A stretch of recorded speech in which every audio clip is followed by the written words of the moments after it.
Alright, so picture this. You're stuck in an underground research facility that's basically falling apart, and everything wants to eat you. That's Abiotic Factor in a nutshell. It's this super unique sci-fi survival game where, honestly, crafting isn't just a side feature, it's the main event. You'll be building everything from makeshift weapons to proper workbenches, just to keep yourself alive and maybe even a little comfortable while chaos is happening all around. Now, here's where it gets fun. Furniture actually matters in this game. We're not just talking about throwing down a chair to look fancy. Nope.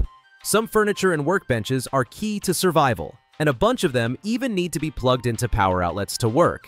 That means every piece you craft can change how smoothly you survive in this meltdown mess.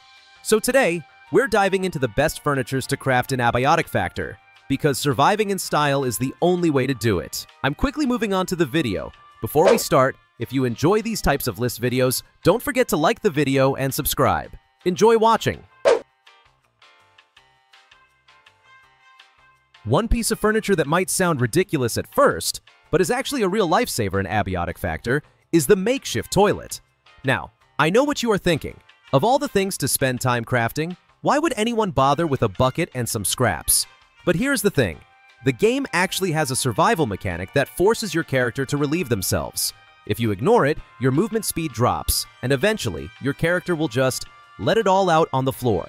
And trust me, that is not only embarrassing, but it also attracts nearby creatures. Crafting the makeshift toilet is thankfully not too complicated. You will need 3 materials, 1 plastic bucket, 1 rebar, and 1 cloth scrap. Plastic buckets are easy to spot in supply rooms and janitorial closets. Rebars, on the other hand, are mostly found in the manufacturing sector, so you will want to keep an eye out while exploring that area. Cloth scraps are everywhere, so you should have no trouble collecting those as you progress. The recipe is straightforward, which makes it one of the more accessible pieces of furniture early on. Now, beyond the gross survival consequences, the toilet has an underrated strategic use. By crafting it early, you avoid unnecessary debuffs during combat or exploration. Nothing is worse than trying to sneak past enemies while your character is slowed down for biological reasons. Plus, having this item in your safe area adds just a little more immersion to the base building aspect of the game. It is silly, yes, but also one of those little details that makes Abiotic Factor stand out from other survival titles. Another must-have furniture item in Abiotic Factor is the makeshift bed. It might not look like much, but when you are low on medical supplies and your health is hanging by a thread, this thing becomes a lifesaver.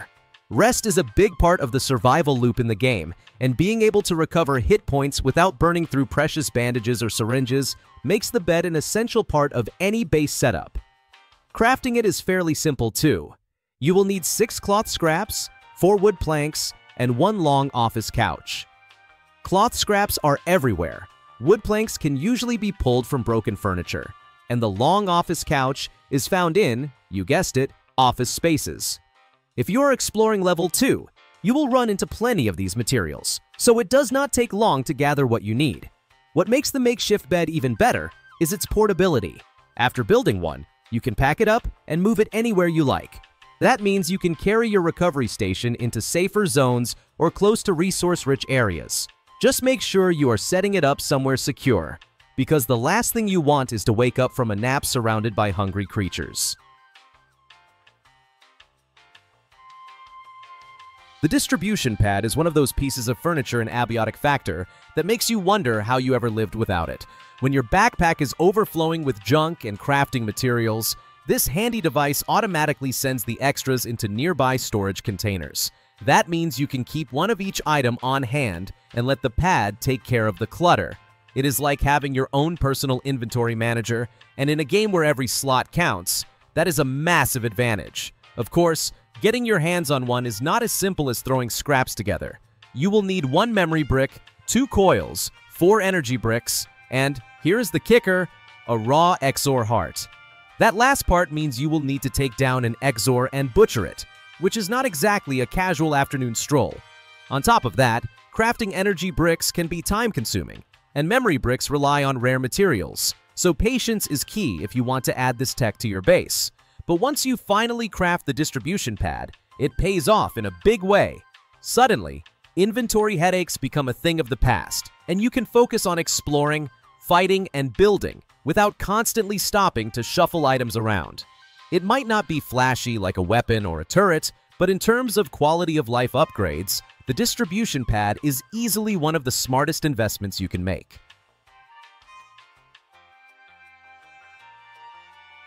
The transmogrifier is easily one of the most fun pieces of furniture you can craft in Abiotic Factor.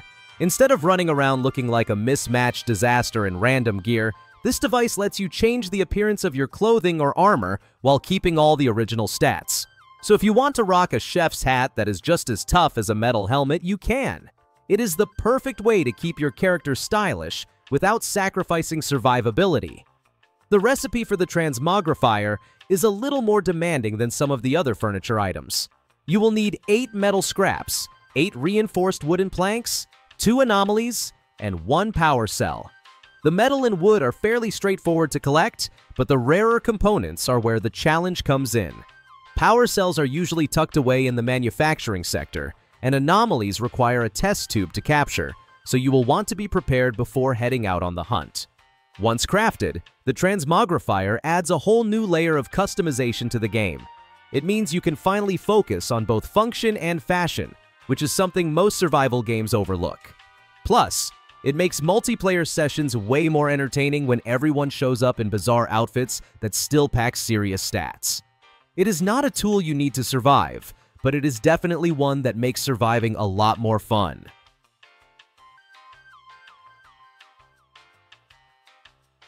The Chef's Counter is one of the best quality of life upgrades you can add to your base in Abiotic Factor. It works as a high-end cooking station, letting you prepare any recipes you have learned so far, as well as cut fish into useful ingredients. In a game where staying fed is just as important as fighting enemies, this workbench quickly becomes a core part of your survival setup, especially if you are building a more permanent base. Crafting the Chef's Counter is not too much of a hassle compared to some of the more advanced furniture. You will need 8 wood planks, 4 metal scraps, 4 pipes of any kind, and 2 power supply units. The basic materials like planks, pipes, and scraps are easy enough to find scattered across the facility.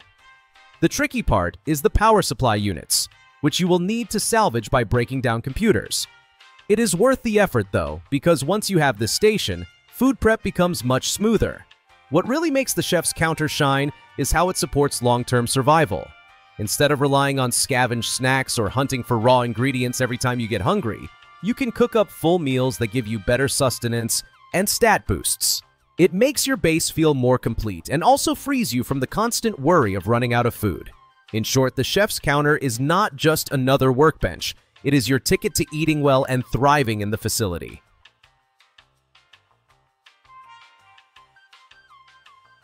The repair and salvage station is one of those furniture items in Abiotic Factor that may not seem like a top priority at first, but once you craft it, you will wonder how you ever managed without it.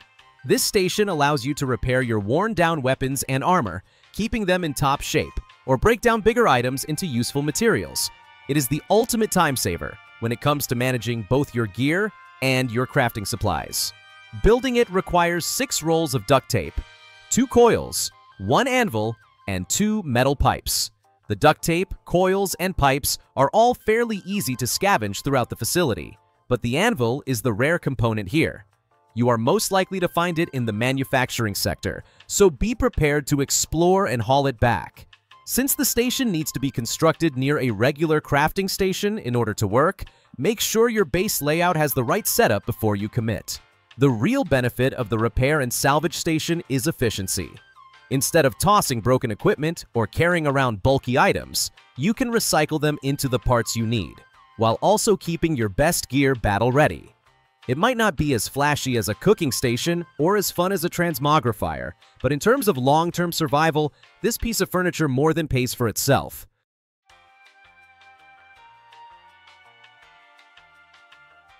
The crafting bench is hands down the most essential item you can build in Abiotic Factor. Without it, your ability to progress is seriously limited, because this single piece of furniture unlocks a huge range of new crafting options.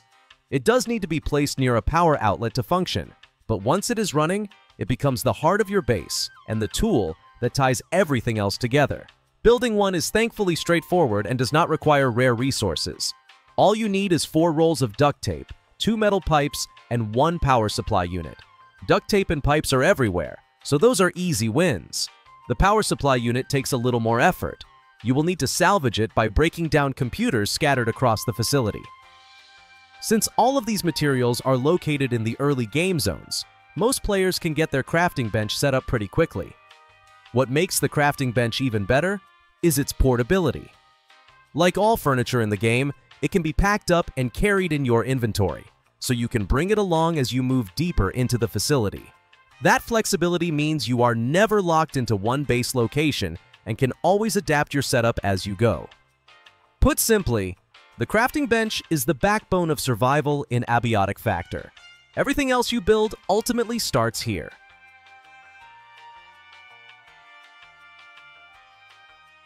The video ends here. See you in another video. Don't forget to subscribe.